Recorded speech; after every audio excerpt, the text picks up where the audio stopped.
Ça va et toi? Je suis content de te voir. Au-delà d'un frère, d'un ministère que nous invitons, c'est un ami. Amen. Merci Seigneur pour ce temps. Seigneur, je proclame que ce matin, ça n'est pas un ami qui prêche, c'est un enfant de Dieu, un ministère sur qui tu as mis ton onction. Et c'est toi qui vas parler à travers Amaury. Seigneur, je te prie pour que l'Église ait le cœur, Seigneur, ainsi disposé à entendre le message que tu as mis sur le cœur d'Amaury. Et Père, je te loue et je te bénis d'avance. Je ne sais pas du tout de quoi il va nous parler. Ce qui me rassure, c'est que toi, tu saches ce dont l'Église a besoin. Merci, Père, dans le nom de Jésus. Amen, amen.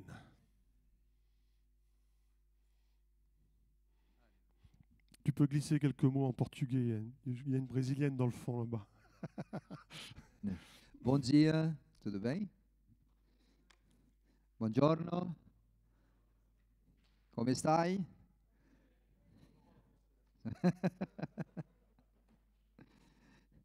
Nous avons la joie d'être accompagnés ce matin. Bonjour à tous, vous allez bien? En français, c'est mieux, hein? Non? Mais nous avons la joie d'être accompagnés par Marcelo et Lilivette, qui sont missionnaires à la base des Jeunesses en mission, qui est pas loin de chez nous, dans lequel nous sommes en collaboration étroite depuis quelques années déjà. Nous sommes déjà en collaboration avec eux depuis un certain nombre de temps. Et de ce fait, ils nous ont accompagnés, ils ont fini, ils font partie de l'ESTAF, ils ont fini une école de relations d'aide. Et je vais vous dire une chose, c'est que Dieu en Jésus-Christ nous a donné l'autorité pour chasser les démons. Nous sommes délivrés par le sang de Jésus, par la puissance du nom de Jésus. Mais des fois, il y a certaines choses en nous qui demeurent du caractère ou de la déformation du caractère et qui ont besoin de passer, ce qui vient de finir, d'une école de relations d'aide où on peut tendre la main pour pouvoir aider à s'affirmer, à s'encourager, prendre les armes que Dieu nous donne pour rétablir cette personnalité restaurée en Jésus. Ce que nous sommes en Dieu, la vraie nature divine en nous et la vraie personnalité du royaume de Dieu en nous. Amen. Pour sauver une personne, il faut combien de temps? Le salut se passe en combien de temps? C'est juste le temps de la confession. Non? Mais pour former un disciple et forger un caractère, c'est toute une vie, on est loin de compte encore. Et donc, Dieu nous donne des outils et Jeunesse en mission pour nous à Château-Thierry, c'est une bénédiction. Pouvez vous lever, s'il vous plaît, tous les deux? Vous allez voir, ils sont bien français aussi, comme moi. Voilà. Marcelo et Lilivette. Marcelo, il est mon voisin le plus proche, il est uruguayen. Et Lilivette, il vient de Colombie. Donc, mais ils sont tous les deux. Ils ont fait des missions au Brésil. Et puis, ils ont connu la viande brésilienne. Et voilà. Voilà. Bruno, il est sur la voie. Il devient brésilien à chaque fois qu'il descend à Château. Voilà. Donc, Dieu nous donne des armes pour qu'on puisse les utiliser afin que, pas simplement notre salut éternel soit assuré, mais que tu puisses vivre une vie de bénédiction, une vie abondante ici-bas. Et ça sert à ça, la relation d'aide. Ça sert à ça que même en étant chrétien, tu lâches ton caractère de cochon et que tu fasses ta femme vivre une vie en abondance. Parce qu'il y a des femmes chrétiennes qui sont bénies quand leurs maris sont à l'église. Parce que quand ils rentrent à la maison, ils oublient la peau d'agneau, ils sont restés à l'église et ils deviennent comme des loups. Et des femmes aussi, pareil, elles sont très bien quand ils sont à l'église, mais quand elles rentrent à la maison, le mari a vite envie de rentrer à l'église ou de partir de la maison. Et la relation d'aide, elle sert à ça, à exposer ce que tu es réellement et ce que tu es en devenir, en fait, en Jésus-Christ sur la croix du Calvaire. Alléluia! Parce que quand nous venons à Christ, nous sommes sauvés, mais nous continuons de faire des affaires comme on faisait dans le monde. Tu commences à fréquenter ta copine comme tu fréquentais dans le monde. Tu continues de vivre ta pensée professionnelle comme tu avais dans le monde. Mais le changement, le challenge de Dieu, il est pour ta vie complète, pleine. Esprit, âme et corps. Donc le changement de Dieu, il est pour ta vie spirituelle, physique, immatérielle. Savez-vous que les finances que tu gères, elles ne sont pas à toi, elles sont à Dieu? Est-ce que vous savez ça? Regarde ton voisin, dis-lui, tes finances, elles ne sont pas à toi, elles sont à Dieu. Et ce matin, entre les cadenas que je veux exploser dans ta tête, celui-là, il en fait partie. Les finances que tu gères, elles ne sont pas à toi. C'est pour cela, dans nos églises ici, c'est pareil. On ne dit pas tu dois donner 10%, 15%, 20%. On ne passe même pas le panier. Parce que tes finances, elles sont à Dieu. Tu dois être mature suffisamment pour comprendre que vous êtes 100% à Dieu. Et que dans ce que vous gérez, dans un mois, vous devez dire, Seigneur, qu'est-ce que tu en as besoin de ce qui est à toi? Qu'est-ce que j'ai besoin de ce qui est à moi? En un dicton bien français, j'ai bien appris, on n'a jamais vu un coffre-fort suivre un courbière, à Corbière. Rien, non? Vous laissez un héritage pour vos enfants en pensant que vous allez leur arranger la vie. Vous arrangez juste des combats après votre enterrement. Hein? Amen? Donc, sois fidèle à Dieu, donne à Dieu. C'est à lui. Rends à lui ce qui est à lui. Ça ne manquera rien. David a dit, je suis vieux, j'étais jeune, je n'ai jamais vu un juste mendier le pain ni sa descendance. Est-ce que Dieu, le Jésus qui t'a donné la vie éternelle, de vous à moi, s'il vous plaît, un Jésus qui est mort sur la croix, qui a dit tout est accompli, il vous a donné la vie éternelle. Il a vaincu le mal, il a vaincu le diable. C'était les plus gros ennemis que nous ne pouvions pas vaincre. Est-ce qu'il n'est pas capable de pourvoir à tes besoins quotidiens? Est-ce qu'il n'est pas capable de te donner 3 kilos de patates pour manger et du bœuf quand même? Il en faut, hein, Thibaut? Alléluia. Est-ce que Dieu n'est pas capable de pourvoir à tes besoins? Est-ce que vous croyez que Dieu est capable de pourvoir à tes besoins? Je vais poser la question encore une fois. Est-ce que vous croyez que Dieu est capable de pourvoir à tes besoins? Pourquoi vous ne lui faites pas confiance alors? Pourquoi vous êtes derrière les chiffres, derrière votre sou comme ça, en imaginant que Dieu n'est pas capable? En fait, quand Jésus il a dit tout est accompli sur la croix du Calvaire, même la malédiction de Malachie 3, parce que certains chrétiens se fichent là-dessus, il a vaincu cette malédiction. Toutes les malédictions, toutes les maladies, ils ont été clouées sur la croix du Calvaire. Amen? Bon, rentrons dans le message. Je ne suis pas venu parler de relations d'aide. Je voulais juste honorer mes frères et mon frère et ma soeur qui m'accompagnent ce matin. Et en plus, ils ont conduit. J'ai pu me reposer pendant ce temps. Et j'aimerais entrer dans le message. Malheureusement, je n'ai pas une bonne nouvelle pour vous, qui est aussi une bonne nouvelle, mais il n'est pas une bonne nouvelle pour certains.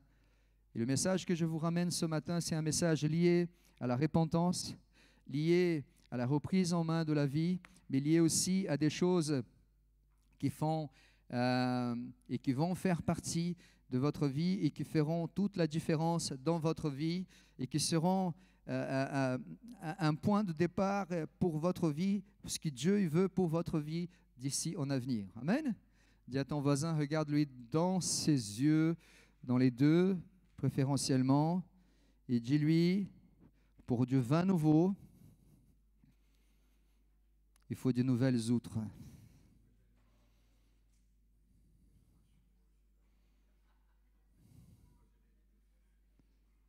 Amen.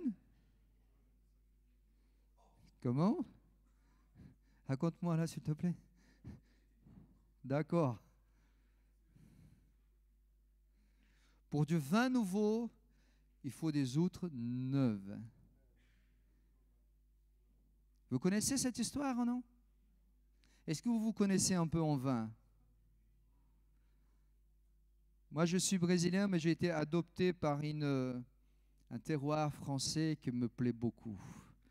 Ça pétille. Et une bouteille de champagne, elle doit supporter une pression, mais inimaginable. Le champagne, quand il est mis en bouteille, il n'est pas encore pétillant. Vous savez ça ou non? On va parler un petit peu. Ça vous va? On a le temps? Donc, on met le jus de raisin qui a commencé à être fermenté dans la bouteille. Et vous savez que le sucre est produit, quoi déjà? De l'alcool. Il y a un processus de fermentation qui s'enclenche. Il y a des bactéries qui mange ce sucre dans son jus et qui transforme toute cette substance en gaz et en alcool. Il y a un dépôt qui s'est créé dans la bouteille. Si vous avez fait déjà du cidre, vous allez comprendre ce que je dis. Et tous les jours, et ça c'est tous les jours, le vigneron, il doit venir dans sa cave et faire un quart de tour dans la bouteille et l'incliner légèrement vers le goulot comme ça, vers le bas. Tous les jours. Bien évidemment, grâce à la technologie, il y a l'évolution de métier. On ne fait plus bouteille par bouteille. On fait des cajots avec 300 bouteilles. Et tous les jours, en fait, il y a un quart de tour et tu ne peux pas faire n'importe comment. Il y a un temps précis pour que le dépôt, ça veut dire les organismes vivants qui sont morts maintenant. J'avais même un vigneron qui était très rigolo et dit c'est les petits vers, les petites bêtes qui mangent le sucre et après ils font pout, pout, pout, pout. Et ça produit du gaz, et ça produit en fait l'alcool du champagne, du vin. Et ce dépôt, en fait, il vient au fond. Mais à un moment donné, il faut sortir ces dépôts. Donc, la bouteille de champagne que vous achetez avec un bouchon en liège, il n'est pas fait comme ça dès le départ. C'est une capsule comme vous avez sur la bière ou n'importe quelle boisson qui est une capsule. Et ensuite, une fois qu'il est là-dedans, à l'époque, il y avait toute une manière de le faire, et on appelait en fait d'égorger le champagne. C'est que tu ne peux pas enlever le dépôt qui est ici sans gâcher le vin qui est là. Saisissez bien la méthode parce qu'elle est importante pour comprendre ce que Dieu veut vous parler ce matin.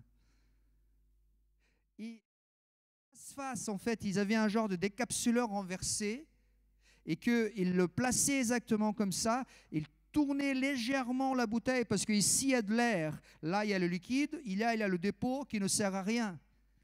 Si tu mélanges le dépôt, le champagne, il est perdu.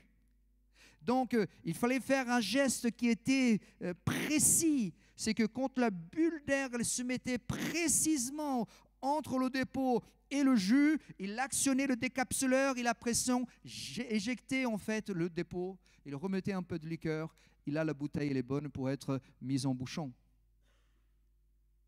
Vous comprenez la méthode? C'est pour ça que ça coûte cher.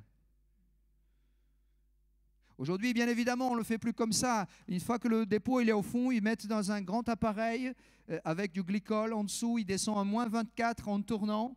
Donc, ça congèle le bouchon. Ils le mettent dans une machine, ça décapsule, ça expulse de la même manière. Ils rajoutent la liqueur et puis ainsi de suite, ainsi de suite. Ça va en fait pour la mise en bouchon. Et ce champagne-là, il doit attendre encore, il doit se reposer 15 mois dans les caves avant de venir en étiquette, en muselet et tout ce qui sont aussi pour être mis en vente. Donc, en tout, entre la récolte et votre coupette que vous buvez chez vous, il y a 3 ans d'écart. C'est le temps de préparation, d'égorgement, de purification ou de fermentation du champagne. Amen? Vous avez compris ou non? Vous pouvez me redire ce que je dis? Pour être sûr que vous avez bien saisi. Pourquoi je vous dis cela? C'est parce que le dépôt, il était dans le jus. Tout était mélangé. Tout était dans le raisin. Tout a été pressé au même temps. Et c'est le seul vin qui est fait des raisins rouges et blancs, mais qui demeurent blancs. Parce que c'est un pressurage à froid. Et tout de suite, en fait, il est séparé, en fait, le mou, tout ce qui reste, en fait, du jus. Le jus va dans les cuves pour être préparé. Et le champagne rosé, c'est juste un assemblage de vin rouge qui est dosé pour avoir la couleur rosée. Le champagne n'est pas sucré non plus. Ça, c'est des rajouts qu'on a fait pour les filles, pour le dessert et tout ça. Mais le bon champagne, c'est le brut de brut, le blanc des blancs. Yes? Vous êtes d'accord avec moi? Moi, je suis d'accord aussi. Mais ces processus-là, il est nécessaire et c'est la seule manière de production, de récolte, de traitement qu'il ait besoin de la main-d'œuvre. Tu ne pourras jamais avoir une machine pour récolter du raisin pour faire du champagne, comme au Bordeaux et comme d'autres vins, comme en Alsace. Tu ne pourras jamais avoir une machine récolteuse pour récolter le raisin parce qu'il y a une délicatesse, il y a une manière de travailler dans ce type de vin. Il est nécessaire la main-d'œuvre humaine. Grappe par grappe, pied par pied, rang par rang. Et on sait très bien combien ça nous coûte à notre santé de faire les vendanges. Et ce qui est merveilleux encore, c'est que dans le palissage, et ça c'est plus intéressant, le raisin il n'est pas encore là. Et il y a des petites lianes dans le raisin qui s'accrochent au fil. Et à un moment donné, il faut faire le palissage, donc il faut faire relever les fils. Parce que le raisin, il est taillé à une manière qui a juste la charpente. On appelle ça la charpente, juste le tronc avec 3 petits yeux. Parce qu'il y a une chartre spécifique.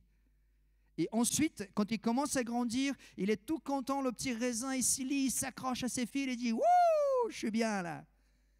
Il vient les ouvriers, ils commencent à enlever les fils. Et les petits liens, comme des petits ressorts comme ça, ils sont arrachés, pétés, complètement coupés. Parce que le raisin, il n'a pas son mot à dire. C'est l'agriculteur qui va déterminer où est-ce qu'il doit aller. J'ai appris beaucoup plus du Seigneur en étant dans le Champagne qu'en dans toutes ces années au Brésil.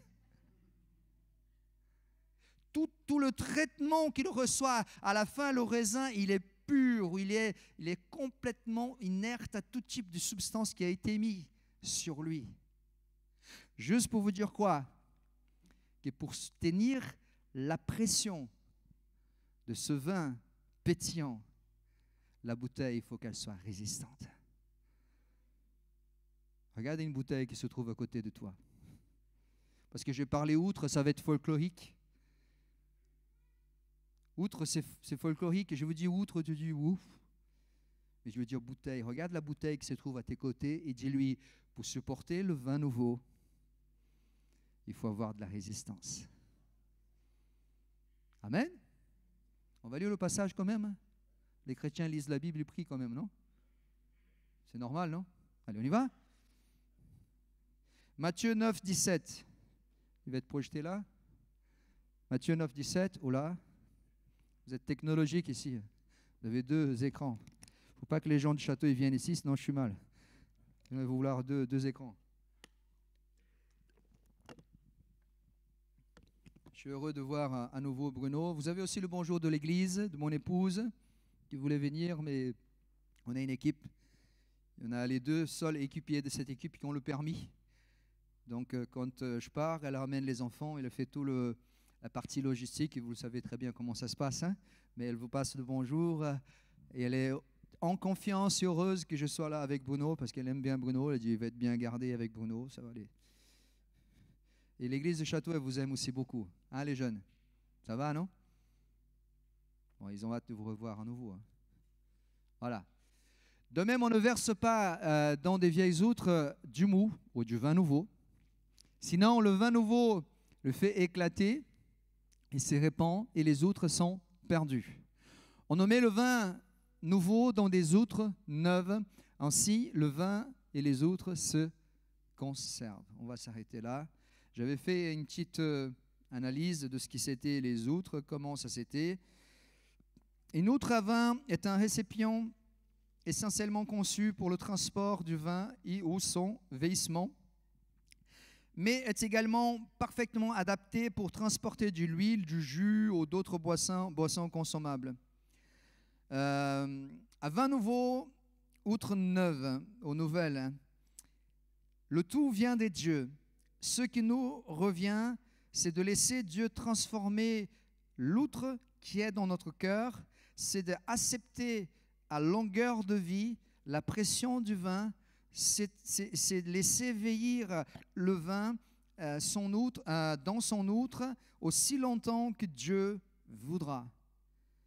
Pour le vin, ou pourquoi le vin est meilleur quand il est vieux? Là, on ne parle plus du champagne, parce qu'un champagne vieux, ça ne sert que à être mis dans l'égout. Un champagne avec plus de 10 ans, il est imbuvable. Mais du vin, il doit être vieilli. Pourquoi? Quand le vin il est vieilli, il est mieux. Le vin vieux, il est meilleur. En effet, le tanin, le sucre et l'acidité sont les facteurs les plus prédominants du vieillissement du vin. Même les plus novices, les dégustateurs, peuvent ressentir la différence entre un vin ancien et un vin nouveau par l'excitation des papilles gustatives. Il y en a du vin qui ne peuvent pas se garder. Mais le vin, les grands crus, plus ils sont vieux, mieux ils sont bons. C'est ce qu'on appelle après par les œnologues, la robe, pas d'autre. Comment? La couleur, la robe, les parfums, le bouquet. Ah, vous êtes quand même des consommateurs. Hein? Et un vin, on doit des fois, selon sa puissance, le mettre dans un décanteur, laisser respirer, décanter, pour que ce qui n'est pas bon puisse partir et qu'on puisse déguster le meilleur. C'est pour cela, certains qui ne connaissent pas trop le vin, ils disent souvent, pourquoi à la fin du verre, il est toujours mieux que le début, en fait? Parce qu'il a pris le temps de respirer. Surtout en France, parce qu'on parle beaucoup quand on mange. Quand on m'a dit la première fois, t'inquiète pas, un repas traditionnel français, tu resteras 5 heures à table. Je dis, moi, 5 heures à table, jamais de ma vie. Et le premier repas, on est resté 6 heures à table. Ah ben, complètement.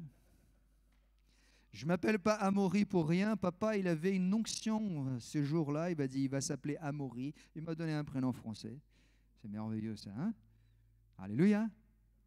Regarde ton voisin et dis-lui, ta bouteille, elle doit supporter la pression. Mais pourquoi cette histoire de champagne? Pourquoi cette histoire de vieilles outres ou de nouvelles outres? C'est parce que ce que Dieu veut faire dans ce pays de France et dans la ville de Douai, dans la ville de Cambrai et dans les villes voisinantes, il veut faire avec toi. Ce n'est pas avec moi. Il veut faire avec Bruno. Il veut faire avec son équipe. Nous, il nous a mis à Château et dans la région de Château pour faire dans notre région. Mais je vais vous dire quelque chose. J'aime la France et Dieu sait combien j'aime ce pays, combien je prie pour ce pays. Il y a plus de 30 ans, j'ai déjà raconté un peu mon témoignage. J'ai prié pour l'Église en France, en francophonie. J'ai quitté mon pays il y a 20 ans pour m'installer en France, pour pouvoir comprendre ce que Dieu veut faire dans ce pays de France. Et Dieu sait combien j'aime la France, combien j'aime le français, la langue française, et combien je me sens à l'aise à prêcher l'Évangile dans cette langue merveilleuse. Mais Dieu le sait aussi combien de fois nous nous heurtons à des murs immenses dus à une tradition, à un héritage, je me mets dedans, maudit. Avec tout le respect que je vous dois.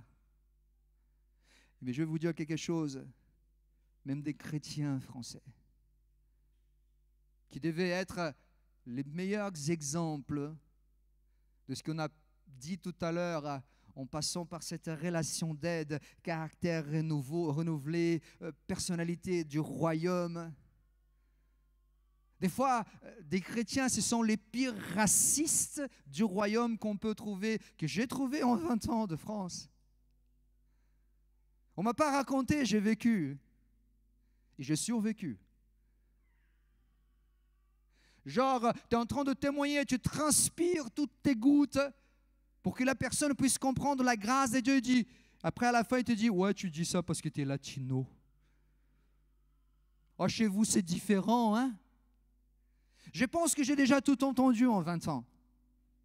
Oh, de toute façon, c'est plus facile chez vous. Oh, pour tes enfants, c'est plus facile. Ils sont nés dedans. Tu as déjà entendu ça, non? Être né dedans, c'est facile. Hein? Mais le plus difficile, c'est rester dedans. Non? Et je pense que là-dessus, nous avons une partie de responsabilité. Et nous devons commencer à dire, Seigneur, pardonne-nous pour le péché de ces pays. Pardonne-nous pour notre péché. Vous savez, Josué, Zacharie, quand il se présente devant le Seigneur, le sacrificateur, il est habillé. Et ses habits, la Bible dit qu'ils sont sales. Et à sa droite, il y avait Satan pour l'accuser. Vous connaissez ce passage, non? Non? Et le diable qui était à sa droite, il l'accusait. Donc le Seigneur, il ordonne à l'ange qu'il enlève ses vêtements, qu'il lui donne un turban nouveau, il met des vêtements nouveaux sur lui. Et quand tout d'un coup, tu commences à voir cette métamorphose, le diable n'était plus là. Parce qu'il n'y en a plus de péché, où il y a la confession du péché, il y a quoi? Il y a pardon de péché. Josué, comme sacrificateur, il représentait son peuple. Ce n'était pas ses péchés, mais le péché de son peuple. Et comme être humain français, nous représentons une nation qui malheureusement, comme toutes les autres nations, ils ont commis beaucoup d'erreurs, ils ont fait beaucoup de mauvais choix. Mais nous, en étant aujourd'hui nés de nouveau et habitants dans ce pays, nous prions pour la rémission de ce pays. Pas simplement pour la rémission, mais pour que le Seigneur puisse déverser son feu et son réveil dans ce pays. Mais je vais vous dire quelque chose. Sans ce processus de brisement, de séparation, du dépôt et du précieux liquide, je vais vous dire, rien ne se passera. Tu peux venir à l'église, la source à Douai, pendant 50 ans et tu vas toujours dire, oui, on attend le réveil, on attend le réveil. Je vais te donner un conseil d'ami, assis-toi parce que debout, tu vas te fatiguer. Assis-toi, prends bien un coussin bien confortable. Si tu attends de la manière que tu le vis, tu vas attendre longtemps. Pour toute action commise, il y a une réaction. Et Dieu attend cette action de toi pour provoquer cette réaction, de te séparer du liquide précieux, du dépôt qui doit être mort en toi, mais doit être parti de toi. Tout est mélangé, tout est ensemble, mais ces processus de mise en bouteille, ces processus de fermentation, il n'y a qu'une chose qui peut le faire expulser, c'est l'air qui se met entre deux. C'est quoi l'Esprit de Dieu? Qu'est-ce que c'est l'Esprit? Dans l'original, il dit Noma, souffle, roi. Quand au commencement, il dit Bereshit bara Elohim, au commencement, en tête de temps, Dieu créa. Dieu créa toutes choses. La création, elle était faite dans le cœur de Dieu. Et nous avons déjà dans les premiers versets de la Genèse, le Père, le Fils et le Saint-Esprit.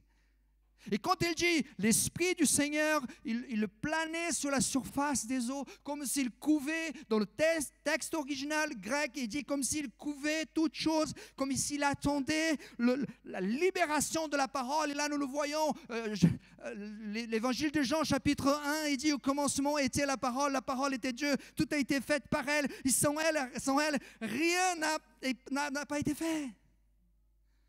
Dans le portugais, dans l'espagnol et dans d'autres langues dans lesquelles je peux connaître la Bible, on n'utilise pas ce terme « parole ». Mais le terme employé dans l'évangile de Jean, c'est le verbe. Au commencement était le verbe. Le verbe était avec Dieu. Le verbe était Dieu. Pourquoi le verbe? Parce que le verbe indique une action. Alléluia. Dis à ton voisin, le verbe indique une action. Et pour toute action, il y a une... Non, vous n'avez pas encore pigé le truc. Oh. Pour toute action, il y a une... Secoue un peu ton voisin, là, comme ça.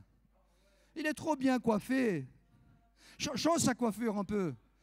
Allez, défais sa coiffure un peu, lui, là. Ses cheveux, ils sont trop bien dressés, là. Bouge un peu ton voisin, hein. Dis-lui, pour toute action, il y a une réaction. Il est impossible que l'évangile qui tombe dans le cœur d'un Français et qu'il reste toujours le même. D'un Brésilien aussi, d'un Uruguayen aussi, d'un Chilien aussi, d'un Africain aussi. Parce que l'action de Dieu, elle vient pour enlever tout ce qui est mort en toi. Alléluia. L'Esprit de Dieu qui est le souffle de Dieu. Vous vous souvenez de la bouteille? Donc là, le dépôt, Dieu commence à pousser le dépôt. Et tout doucement, jour après jour, un petit quart de tour. jour après jour, un petit quart de tour, et tu te sens, je ne sais pas pourquoi, tout va de travers dans ma vie. T'inquiète pas, le Seigneur qui est en train de retourner ta bouteille. Depuis que je suis devenu chrétien, maintenant tout va de travers, tout va à l'envers, mais t'inquiète pas, plus c'est à l'envers, mieux c'est. Ça veut dire que le dépôt, il va à sa place. Tous les jours, un petit quart de tour, une petite inclinaison, mais t'inquiète pas, à un moment donné, tu vas voir un Viltevolta comme ça, et là, ça va péter parce que le dépôt, il doit partir. Et c'est la pression, c'est l'air de l'esprit, le pneuma, le roi. Parce que le terme là en Genèse, c'est roi. Pas le roi de la couronne, mais roi, le souffle de Dieu. Le souffle de Dieu, le souffle de Dieu, il doit expulser les dépôts mauvais qui restent en toi. C'est de la matière morte. Dis à ton voisin, c'est la matière morte. T'aimes ça, toi? T'aimes ça, la matière morte? La seule matière morte que j'aime bien, c'est un plat de côte devant moi, comme ça. Là, la matière morte, j'aime bien, mais l'autre matière morte, j'aime pas. Parce que ça veut dire, c'est mon ancien moi. Et si je n'expulse pas, il va falloir reprendre le dessus sur moi. Alléluia. Nous parlons beaucoup de réveil, le réveil, comme une musique lointaine. Et je vais vous dire quelque chose, ce n'est pas lointain, c'est maintenant. Ce n'est pas dans 30 ans, c'est maintenant. Et depuis 20 ans que je suis en France, j'entends, oui, le réveil reviendra, le réveil viendra. Le réveil ne reviendra pas. Il ne viendra pas. Dis à ton voisin, le réveil ne viendra pas. Tu sais pourquoi? C'est toi qui dois rentrer dans le réveil. Vous vous souvenez de cette parole, Dieu? Ce prophète qui prie Dieu, il est en train de prier Dieu. Et le Seigneur dans une vision. J'aime bien pas donner les textes, donner l'adresse en fait. J'aime pas non plus venir ici faire mon grand philosophe. Parce que chez nous, à la ferme, là-bas, les seuls qui philosophent, c'est les poules qui sont là. Voilà. Le langage, il doit être pour tout le monde. Pour le grand, pour le petit. Pour celui qui est déjà calé dans le royaume, celui qui vient de commencer. Amen. Tu vois, le prophète qui arrive au bord de l'eau comme ça, il a une vision. Et il voit un ange, il lui donne une canne de mesure. J'imagine quelque chose dans les 2 mètres, 1,50 m, quelque chose comme ça. Et puis il dit, mesure, il commence à rentrer dans l'eau. Et d'un coup, l'eau, elle était assez cheville. Et je mesure encore, vas-y. Allez mon petit, allez, force, courage. Et il mesure encore, et l'eau était assez genou. Il dit, non, c'est pas encore assez, vas-y, encore. Et l'eau arrive à sa taille. Puis ceux qui sont un peu du pays comme nous, on a pas mal fait les bêtes et les fous, je ne vais pas dire l'autre mot, dans les rivières. Et chez nous, tu as des rivières qui ont un torrent quand même assez costaud, puissant. Et quand l'eau est là, ça va. Mais quand l'eau elle arrive là, alors mon garçon, il faut commencer à flipper sa race, comme disent les jeunes. Il faut commencer à trouver un endroit pour s'accrocher. Parce que quand l'eau elle arrive là, quand tu clignes les yeux, elle t'emporte. Et combien de copains et de potes qui sont morts, emportés par le courant. Le courant, quand il passe, il amène tout. Amen. Peut-être que vous avez juste connu la mer ou pas du tout. Mais jusque-là, tu as le contrôle. À partir de là, c'est mort. Et il dit encore, mesure encore. Et là, en point, la Bible est claire, il dit, il n'avait plus pied. Il s'est laissé emporter par le courant des eaux profondes. Dites avec moi, profonde. Encore une fois, profonde. Encore une fois, profonde. 3 fois, profonde. Et pour nous, les Français, c'est difficile, les eaux profondes. Parce qu'on perd le contrôle. Et ce matin, je vous parle par l'Esprit de Dieu. Il y a beaucoup de personnes qui sont ici. Je peux même te pointer là où tu es. Parce que Dieu me montre ton cœur. Tu ne vas jamais évoluer dans ta vie avec le Seigneur. Parce que tu veux garder le contrôle. Et la seule chose que Dieu veut te faire, c'est te faire perdre le contrôle. Et te faire sortir de ta zone de confort. Afin que le dépôt qui reste encore en toi soit expulsé par le vent de l'Esprit. Afin que tu sois prêt à supporter la pression du vin nouveau. Pendant que je priais encore, le Seigneur me disait, il y a beaucoup de personnes qui veulent le nouveau, qui désirent le nouveau, qui aspirent le nouveau, mais ne veulent pas abandonner le vieux. Tant que tu n'auras pas compris qu'il t'a que deux mains et tu ne peux pas prendre trois choses à la fois, et qu'il faut prendre le nouveau, tu dois abandonner le vieux, tu ne vas pas évoluer dans ce que Dieu il a pour ta vie. Chrétien comme vous êtes, bon français comme vous êtes, et mon cœur, il est avec toi. Et je m'ai inclus dans les rangs de ceux qui ne veulent pas abandonner ce qui est vieux. Même si ce qui est vieux, ça sent mauvais, n'est pas trop bon, mais le vieux, au moins, on le connaît. On sait comment ça marche. On sait quel bouton appuyer, on est habitué, même s'il nous fait du mal, on est habitué avec ce qui est vieux. Mais Dieu, aujourd'hui, il souhaite, c'est pas qu'il souhaite, c'est un ordre ou une condition que tu puisses abandonner le vieux pour rentrer dans son nouveau. Sinon, tu vas rester encore et encore et encore en train d'attendre. Et vous allez voir des jeunes gens qui arrivent aujourd'hui et qui vont te dépasser de loin. Parce qu'ils ont compris que le vieux, la vieille technologie ne peut pas apporter les bénéfices de l'actualité. Amen. Je ne parle pas de liturgie. Je ne parle pas de manière de chanter, de louer Dieu. Je ne parle pas de ces choses-là. Je parle de ton comportement personnel avec Dieu. Le réveil ne va jamais rentrer en toi. C'est toi qui dois rentrer dans le réveil. C'est toi qui dois rentrer dans l'eau. Ce n'est pas l'eau qui rentre en toi. C'est toi qui dois rentrer dans le nouveau de Dieu. Ce n'est pas le nouveau de Dieu qui rentre en toi. C'est toi qui dois rentrer dans la dimension de Dieu. Ce n'est pas la dimension de Dieu qui rentre en toi. Il est souverain, il est puissant, il est Dieu.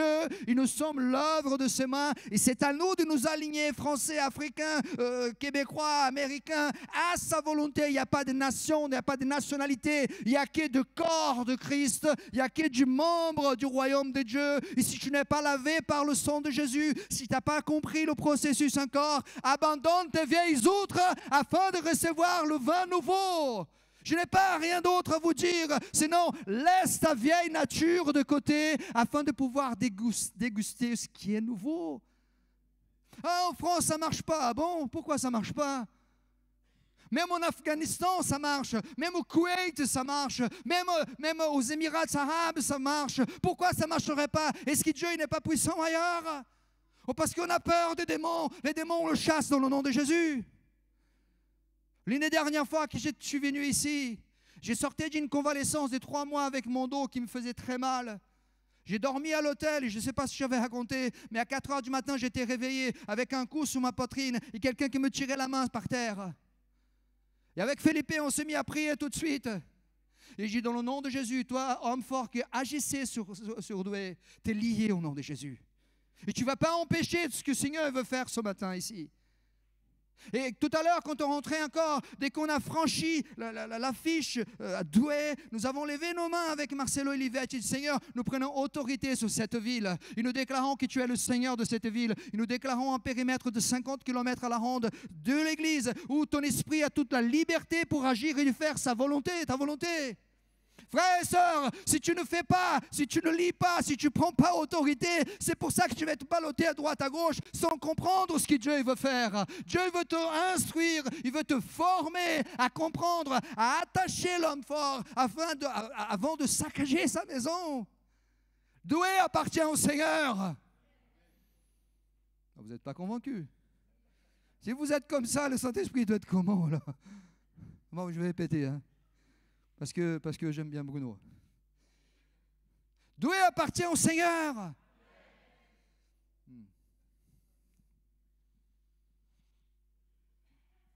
C'est avant midi, ils n'ont pas encore mangé.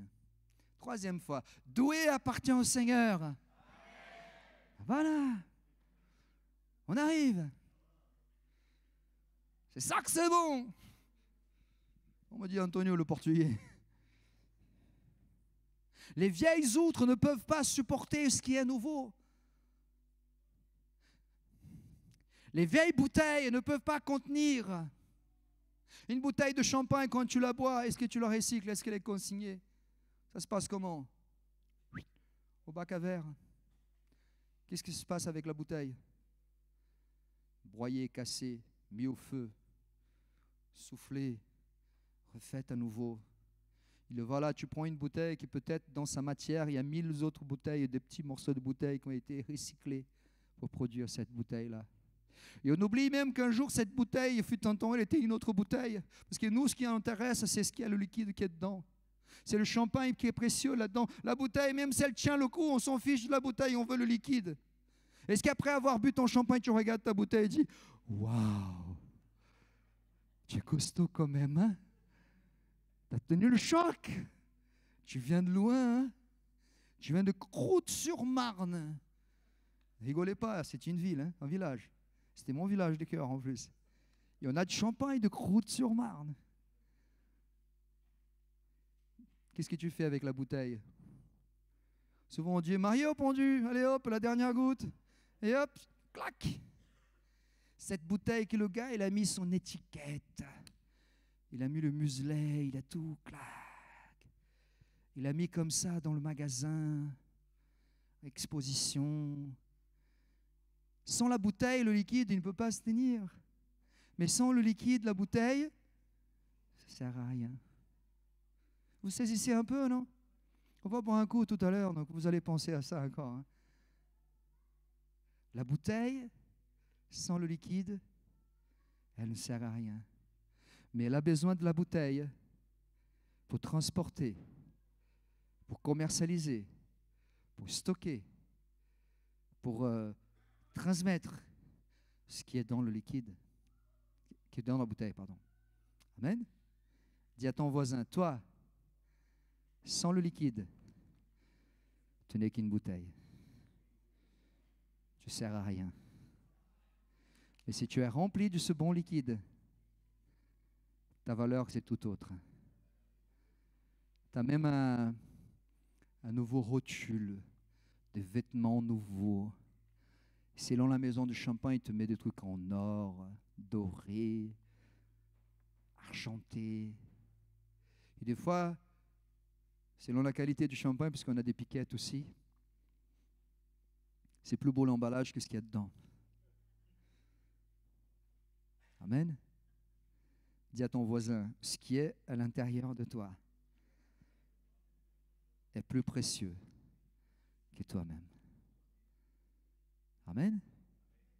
Mais l'esprit qui demeure en toi, c'est le même esprit qui était en Jésus-Christ. Et je vais vous dire quelque chose. Il n'y a pas de différence entre l'esprit qui demeure en moi et l'esprit qui demeure en Bruno. J'ai oublié un peu le nom de tout le monde, mais Jean-François, par exemple. Ça va, Jean-François? Je suis heureux de te revoir. C'est le même qui demeure à Thibaut. Quelle est la différence alors entre toutes ces bouteilles qui sont ici et tout l'Esprit de Dieu, parce qu'il y a un seul, mais en portion dans tout à chacun? Quelle est la différence qu'il a? Quelle est la différence alors qui fait de nous ce que nous sommes? Et ce qui fait de nous, ou ce qui nous transforme dans ce que nous devenons? Quelle est la différence? Pose la question à ton voisin. Quelle est la différence? C'est parce que je suis grand, petit? On croit que Bruno, c'est une grande bouteille parce qu'il est grand. Et moi, je suis une petite bouteille parce que je suis petit. Apparemment, les petites bouteilles tiennent plus de pression. C'est comme le pneu. Plus le pneu il est petit, plus ça y met de barres dedans. Hein. Plus le pneu il est grand, moins il tient les barres dedans. Mais quelle est la différence entre nous? Si nous avons le même esprit, pourquoi des fois on prêche et ça brûle en moi? Et pourquoi on prêche et on dit, oh ben là, dis donc, encore, il ne va pas finir ce gars-là. Quelle est la différence? C'est juste le dépôt qui nous sépare de l'air de l'esprit. Où en est-on le dépôt? Ces matières mortes qui doivent être expulsées de ta vie? Est-ce qu'ils sont encore mélangés dans le jus? Est-ce que tu es dans le premier pas du processus de petits quarts de tour par jour? Il ne faut pas grand-chose. Juste un petit quart de tour. Parce qu'une chose que j'ai oublié de préciser, c'est que le dépôt, il ne vient pas directement au fond. Tu ne peux pas faire comme ça et attendre qu'au dépôt, il vienne dans le fond. Le petit quart de tour, il est nécessaire pour continuer le processus de mort et d'élimination de dépôt. Le dépôt, d'abord, il tient là. Il tombe là. Et c'est pour cela le besoin de petits quarts de tour, parce que quand il tombe là, si tu fais comme ça d'un coup, il se mélange à nouveau au liquide. Mais il doit venir tout doucement et glisser d'une manière parallèle jusqu'à ce qu'il vienne ici au goulot. Est-ce que vous saisissez ce que Dieu veut vous parler ce matin? Le Seigneur est en train de vous tourner petit à petit. Mais plus vous offrez des résistances à l'action de l'esprit, plus vous souffrez, parce que nous avons le même esprit, mais nous voyons d'autres bouteilles qui sont beaucoup plus avancées que nous. C'est pour ça qu'on dit qu'on a qui ont de la bouteille, peut-être il y a une racine là-dedans. Mais plus j'avance, plus le dépôt il tombe, et plus je suis prêt à être libéré, afin que, à l'intérieur de ma bouteille, il ne reste que le bon produit, le champagne, ou le Saint-Esprit, le liquide précieux qui est en nous. Amen. On a besoin de se libérer de la vieille carne, la vieille carcasse, afin de recevoir ce qui est nouveau. Parce qu'il y a beaucoup de gens qui sont en train de réfléchir, mais je suis quand même pas bien, pas mal. Hein. Je viens à l'église, je donne ma dîme, j'aide Bruno, j'aide dans les travaux. Bon, vous n'avez plus de travaux depuis longtemps, mais... Non, c'est qu'à Château qu'il y a des travaux, vous n'avez pas de travaux. Je suis quand même quelqu'un de bien. Je vais vous dire quelque chose, ça va vous encourager. Si vous êtes arrivé à ce point, vous êtes presque là à comprendre que vous n'avez rien compris. Vous êtes presque arrivé au point que vous n'avez rien saisi jusqu'à maintenant, car l'œuvre de Dieu, elle se fait d'une manière différente. Mais si vous avez compris que vous n'avez rien compris encore, et si vous avez compris que jusqu'à maintenant, vous n'avez rien saisi du tout, c'est ce que le Seigneur est en train de tourner votre bouteille à un petit quart de tour par jour, afin de faire de toi quelqu'un d'exceptionnel. Alléluia. En France, ça ne marche pas. Parce que c'est encore une fois, je me reprends là-dessus. On a l'impression que c'est pour dans 30 ans, quand on parle de ces choses-là. Et c'est l'aperçu que l'Esprit de Dieu m'a donné l'autre jour. Mon peuple en France, ils écoutent la prédication, mais ils ne sont pas dedans, parce qu'ils croient que c'est encore pour dans 10 ans. Mais ce que nous prêchons, c'est pour tout de suite maintenant. Comment? Ça fait 40 ans qu'ils attendent. C'est une génération, 40 ans. En parlant de génération, c'est quelque chose que l'Esprit de Dieu me dit. Dis à Douai, qui par le manque de l'obéissance, toute une génération est morte au désert, et qu'il y ait ses enfants qui sont rentrés dans la terre promise. Je ne veux pas mettre la pression. C'est Dieu qui met la pression, c'est lui le champagne. Mais toute une génération, à cause de leur dureté de cœur et désobéissance, ils sont morts dans le désert. 40 ans de traîne dans le désert, jusqu'à ce que le dernier meure, afin que ses enfants puissent rentrer dans la terre promise. Et les seuls qui sont rentrés sont de la première génération, Josué et Caleb. Amen. La terre est énorme, il y a des géants. C'est difficile, pasteur, tu ne comprends pas? Oui, je comprends. C'est compliqué, je travaille. Ça arrive à Château. Des fois, on dit, frère, on a besoin de vous aux travaux. Tu sais, pasteur, je travaille de 8h à 18h. Moi, je ne travaille pas, moi. Pasteur, tu sais, j'ai une famille. Je n'ai pas une famille. Pasteur, j'ai des enfants, des petits et des grands. Je n'ai pas des enfants, des petits et des grands. C'est parce qu'il faut comprendre, j'ai besoin de vacances. Il dit, mais moi, je n'ai pas besoin de vacances. C'est difficile que pour toi. Pour l'autre, ce n'est pas difficile alors. Pour le pasteur, ce n'est pas difficile. Ah, le pasteur, il est à temps plein, c'est pas grave. Mais il est à plein temps. Mais il a un temps qui est bien plein. Parce que si nous aurions compris notre temps dans le Seigneur, peut-être qu'on serait en train de faire d'autres choses. Au lieu d'éponger ou d'essuyer des vieux bébés qui n'ont pas encore compris qu'il faut fortifier ses jambes, se lever et marcher tout seul. Des vieux bébés qui sont là, 50 ans après, réclamant son biberon. Seigneur, je veux boire du lait, du lait, du lait, du lait. T'as vu, Seigneur, le pasteur ne m'a pas dit bonjour aujourd'hui, je ne viens plus à l'église. Oh, et comme ça, toi. Ah, Célicia, elle m'a même pas vu, là, t'as vu, hein, depuis qu'elle travaille avec Bruno, elle me dit même plus bonjour.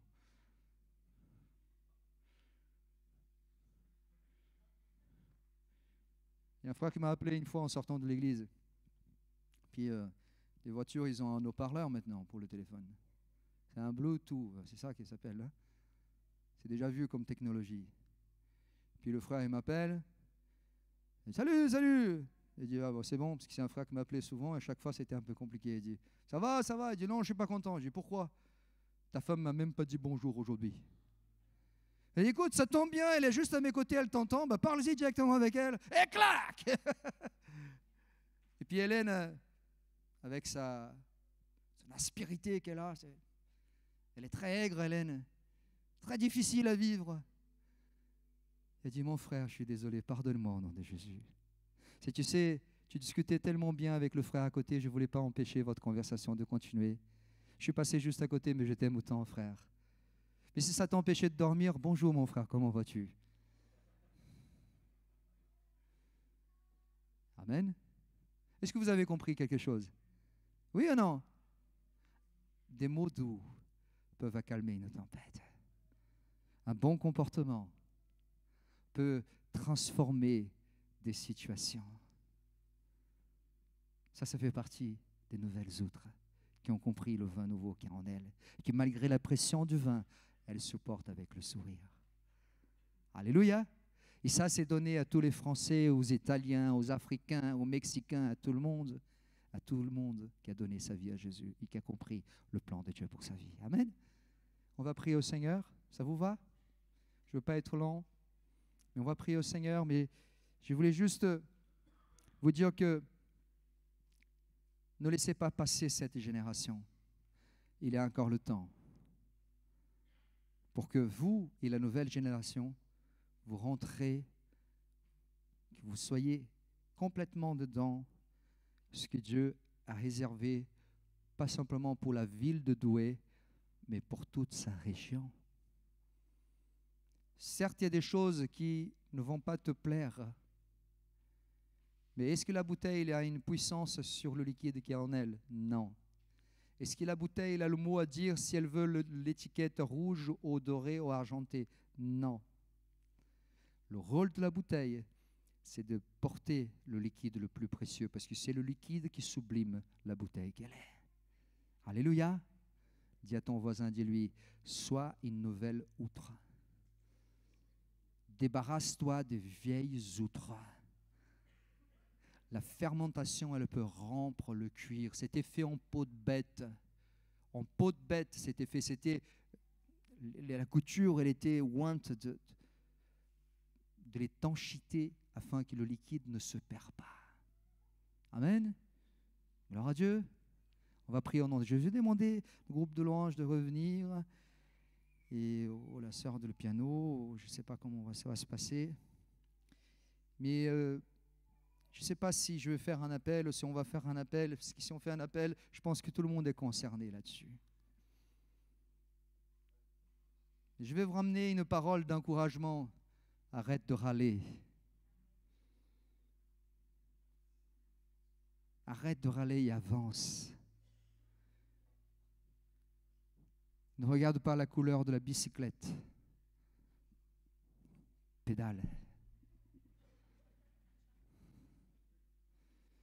Ne regarde pas la couleur de l'étiquette que tu portes. Porte la lumière de Dieu en toi. Peu importe si vous êtes 100 ou 5000, peu importe si les décisions de Bruno vont dans ton sens ou pas dans ton sens, ce n'est pas ces décisions, c'est le bien commun de l'Église, c'est ce que Dieu décide pour ici. Je vais vous dire quelque chose, et je vous dis par l'Esprit de Dieu, après on va prier, je m'arrête là. Tu es aigre et tu es dans la souffrance. Et ce n'est pas d'aujourd'hui. D'une, tu n'as jamais accepté que Bruno soit ton pasteur. Et de deux, tu es toujours à contre-pied de décisions qu'il prend. On n'a rien parlé, mais je parle par l'Esprit de Dieu. Et tant que tu n'auras pas compris que c'est Dieu qui a oint par l'onction et qu'il a séparé par l'onction, ta souffrance ne s'arrêtera pas. C'est parce que tu ne luttes pas contre un homme, tu es en train de lutter contre le Seigneur. Cette œuvre ici n'appartient pas à Bruno Castello, cette œuvre ici, elle appartient à Dieu. Et Dieu a désigné par l'onction ceux qui sont là, son équipe pastorale, les gens qui sont ici. Et tant pis s'ils ne sont pas les gens qui t'aiment. Ce n'est pas ton œuvre, ce n'est pas ta maison, c'est la maison de l'Éternel. Alléluia. Baissons nos têtes et fermons nos yeux. Nous allons chanter un chant et nous allons prier au Seigneur ensemble.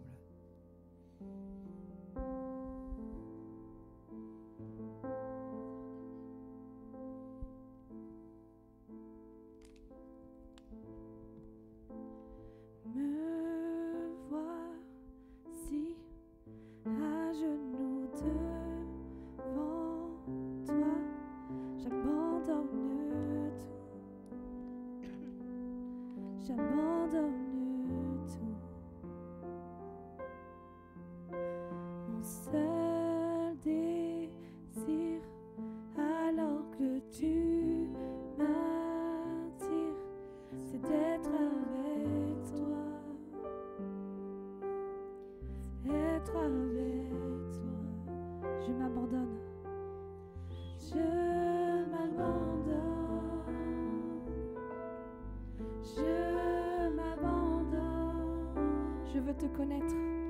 Je veux te connaître plus.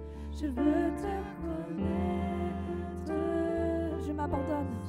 Je m'abandonne. Je m'abandonne. Je veux te connaître. Je veux te connaître plus. Je veux te connaître. Me voici.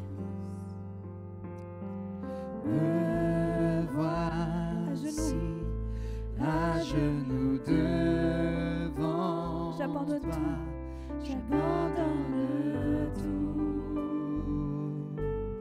J'abandonne tout. Mon seul désir.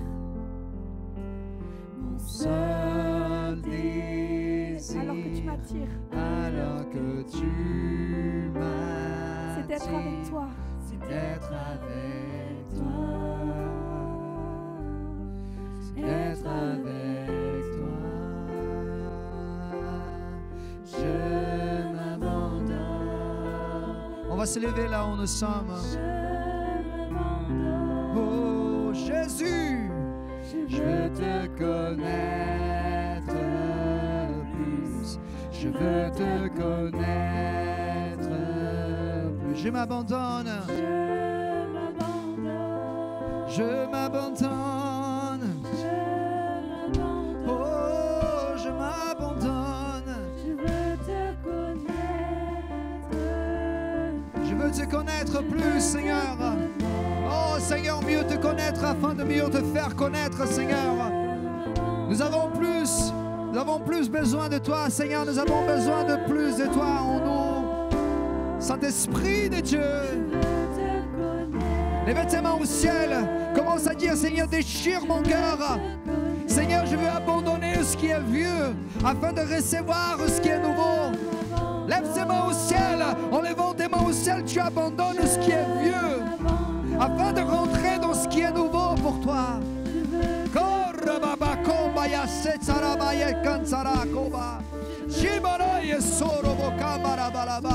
Seigneur, je veux tout abandonner à tes pieds, Seigneur, ce matin. Je comprends, Seigneur, que je ne peux rien apporter avec moi, que je dois tout abandonner à tes pieds. Et ce matin, Seigneur, je veux m'être complètement disposé à toi afin de comprendre, Seigneur, la dimension, la largeur et la profondeur de ton amour et de ton vouloir pour nous. Saint-Esprit de Dieu, souffle ton vent sur moi. Seigneur, et tout le vieux dépôt qu'il soit chassé au nom de Jésus.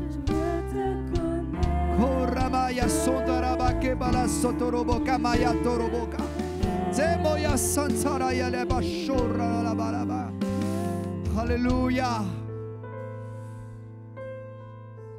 Alléluia.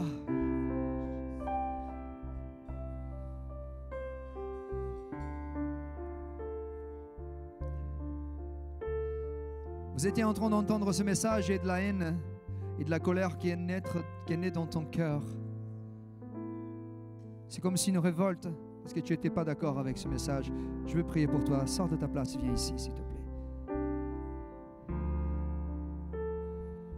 Tu étais contrarié d'entendre ce mot. Tu étais contrarié d'entendre ce message parce que tu te croyais même en train d'un message d'encouragement en croyant que tu étais quand même quelqu'un de pas bien, pas si mal que ça. J'aimerais prier pour toi. Sors de ta place, viens ici. Sors de ta place, viens ici. Commence déjà à abandonner ta vieille outre là où tu es maintenant. Le moment, c'est maintenant et c'est tout de suite. Est-ce que tu veux rentrer dans le nouveau des dieux? Est-ce que tu veux rentrer dans le nouveau des dieux pour ta vie? Sors de ta place, viens ici. Ça va changer quoi, pasteur Amaury de Souza? Pour moi, rien. Je suis en train de faire ce que Dieu m'a dit de faire. Je rentre à la maison tout à l'heure, je vais dormir tranquillement. Mais toi, je ne sais pas si je pourrai continuer à dormir et vivre comme tu es. Sors de ta place. Si tu veux recevoir le nouveau de Dieu, si tu veux rentrer dans cette nouvelle dimension divine, si tu veux rentrer dans ce qu'on dit le réveil, c'est un mot tellement frappé aujourd'hui en France. Si tu veux abandonner ta vieille outre quelque part et reprendre ce qui est nouveau, sors de ta place, viens ici, on va prier avec toi. Oh, si c'est tout le monde, c'est pas grave, on va prier ensemble. Moi, je ne suis pas ici pour dire, tu as vu, il y a 5 personnes qui sont venues à l'appel, 10 personnes, moi, ça m'est complètement égal. Pour moi, ma paye, elle est la même. Le Seigneur, il m'a déterminé de faire ce que je fais. Et je fais exactement ce qu'il m'a dit. Je n'ai aucun engagement, je n'ai aucun problème avec mon ego. Je suis en train de libérer quelque chose que Dieu a emprisonné dans mon cœur. Et je vais vous dire quelque chose. Dieu, il fonctionne en France. Dieu ne fonctionne pas qu'au Brésil. Dieu ne fonctionne pas qu'en Afrique. Dieu fonctionne en France. Laisse l'esprit cartésien derrière toi et la foi en Dieu, ce qu'il peut faire en toi. Mets ta main dans ton cœur, dis Seigneur, je vais disposer mon cœur à t'obéir, à te suivre. Fais de moi, fais en moi, transforme-moi en une autre nouvelle, une nouvelle bouteille. Mets ta main dans ta tête, au-dessus de ta tête, sur ta tête. Je vais ordonner maintenant que toute forteresse de pensée soit brisée dans le nom de Jésus. Dans le nom de Jésus. Forteresse du manque de pardon, tu as été abusé par tes parents, par des gens de ta famille. Tu as été violenté, tu as été abusé dans ton innocence. Mais tu as été abusé aussi dans ta conscience. On t'a forcé à comprendre et à croire des choses qui n'étaient pas naturelles en toi. Mais le Seigneur veut te guérir ce matin. Et tu ne peux pas comprendre la paternité divine sans avoir pardonné à la paternité terrestre. Tu ne peux pas comprendre la paternité céleste sans pardonner à tes parents qui sont ici-bas dans cette terre. Et le Seigneur veut libérer et briser ces forteresses de pensée. Parce que ces forteresses de pensée t'empêchent d'avancer avec lui. Tu boites de ta jambe droite. Le Seigneur est en train de toucher ton squelette, ton ossement, tes os maintenant. Mais il est nécessaire aussi de libérer le pardon. libérer le pardon, afin que ta guérison soit complète, totale, absolue. Seigneur, dans le nom de Jésus, nous voulons te louer, Seigneur. Nous voulons te louer ce matin, Seigneur. Nous voulons t'adorer ce matin. Seigneur, permets-moi avoir un cœur de repentance, Seigneur. Permets-moi, Seigneur, avoir un cœur complètement transformé afin d'abandonner ce qui est vieux et rentrer dans ce qui est nouveau, Seigneur. Seigneur, j'ai besoin de toi. J'ai besoin de toi, Seigneur. J'ai besoin de toi, Seigneur. Je t'entends pas prier, j'ai besoin de toi, Seigneur. Je t'entends pas prier, j'ai besoin de toi, Seigneur. J'ai besoin de toi, Seigneur. J'ai besoin de toi, Seigneur.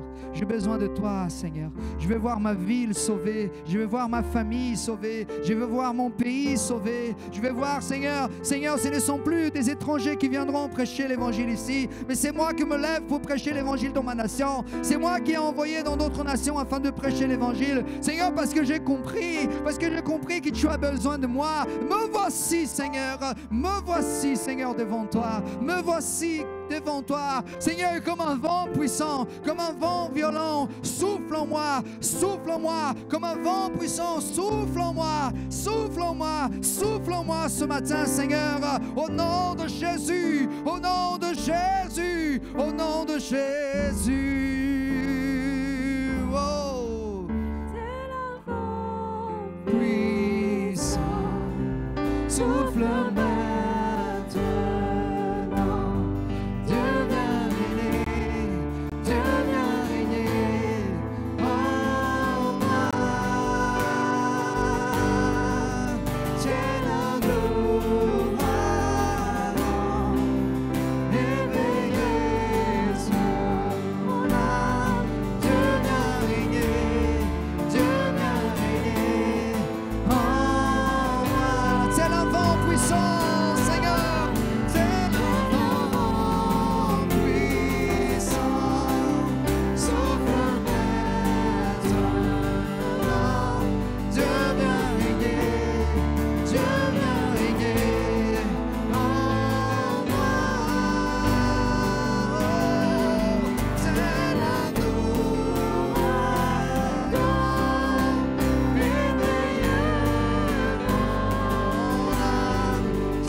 Dieu pour toi et pour ton Église. Le Seigneur, il t'a, avec une douleur dans le cœur, t'a enlevé des personnes qui ont été chères, qui ont marché avec toi et t'ont fait des mauvais coups aussi. C'est une parole que je prends des pincettes pour te le donner parce que le Seigneur est en train de passer un tamis. Le Seigneur est en train de criveler. Il y a des vieux cailloux que le Seigneur est en train d'enlever. Même au sein de ton conseil, le Seigneur est en train de travailler dans les cœurs et tu auras d'autres personnes, et je parle publiquement parce que ça ne viendra pas de toi, parce que l'Église, il faut qu'elle comprenne que l'œuvre qu'il est en train de faire, c'est une œuvre de Dieu.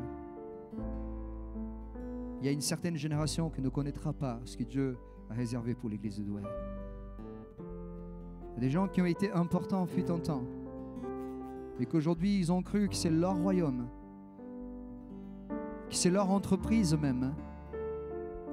Ils n'ont pas compris que c'est le royaume de Dieu. Ils ne verront pas ce que Dieu est en train de faire sous la ville de Douai. Et afin que ton ministère, ce que Dieu a réservé pour cette église, puisse rayonner comme il se doit, le Seigneur est en train d'enlever encore des personnes. Il y a des jeunes qui te rejoindront davantage. des jeunes personnes qui vont t'entourer davantage. Ce n'est pas que tu mépriseras les vieilles personnes, mais le Seigneur est en train de enlever des personnes, des vieux cailloux, afin que la machine puisse reprendre son rythme. Ça fait longtemps que l'Église ne tourne plus comme avant. Ça fait longtemps que les choses ne se passent plus comme avant. Ce n'est pas que ça ne marche pas, ça marche toujours, mais ça aurait dû marcher 10 fois plus vite. Ça aurait dû marcher 10 fois mieux que ce que marche maintenant. Mais le Saint-Esprit le dit, puisque c'est mon œuvre, et je vais accomplir la volonté du Père. Le Seigneur est en train de faire le remaniement. Un remaniement au sein de ton conseil, au sein de tes équipes, afin que l'Église de Douai puisse marcher dans le rythme que Dieu il a déterminé. Il y a des vêtements nouveaux sur cette Église. Il y a un vêtement de grâce nouveau qui vient sur ton ministère, sur le corps de diacres, sur les anciens, sur cette Église.